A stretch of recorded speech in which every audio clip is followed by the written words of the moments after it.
Hi everyone, and welcome to part 4 of Fotopia Viewer over SharePoint tutorial, which talks about annotations. Before we get started, let me just show you the different types. Left-click anywhere on the page and this menu appears. Here's the rectangle or square annotation.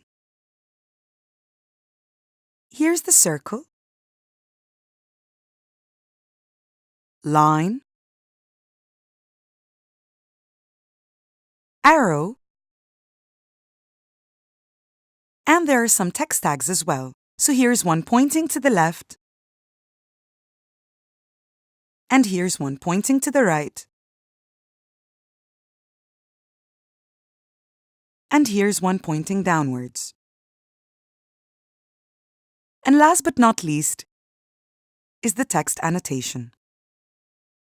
So I will start with the rectangle or square annotation and delete the rest to create some space, and to do that, left-click on each and then press Delete on the keyboard.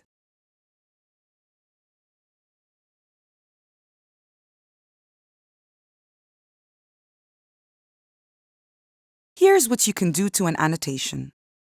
You can drag it anywhere on the page. You can adjust its dimensions by left-clicking on it and dragging these two circles. And if you click on this circle, a menu appears. You can clone your annotation, delete, cut, and paste from here. You can also fill your annotation by clicking on this arrow and then clicking on the paintbrush.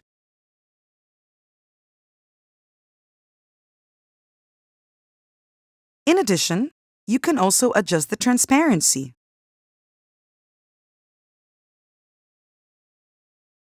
As well as the thickness of the border by clicking here and then scrolling. And if you'd like the border and fill to have the same color, then click on this icon and select your color.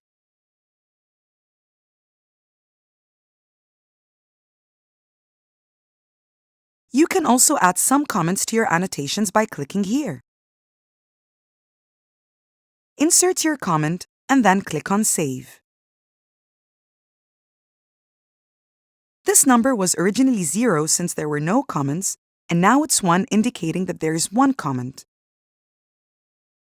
And to view all the comments, click here and they appear. To delete a comment, click on the dustbin icon. And finally, there's a security feature that enables you to control who views and edits your annotation. Click here and select the users who may view your annotation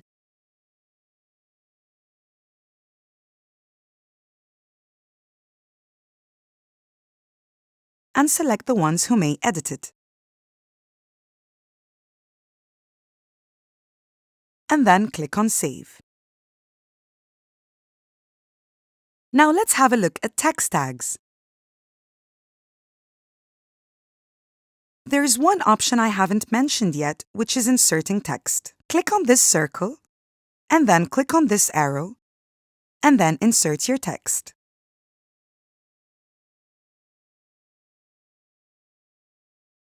As you can see, the text has been modified. And last but not least, there are some additional options which can only be found in text annotations. First of all, you can directly modify your text here. And if you click here, a menu appears. We have already explored some of those options. However, you can make the text in bold or italic or underlined. Finally, to save any changes made to the document, click here. Thanks for watching this tutorial.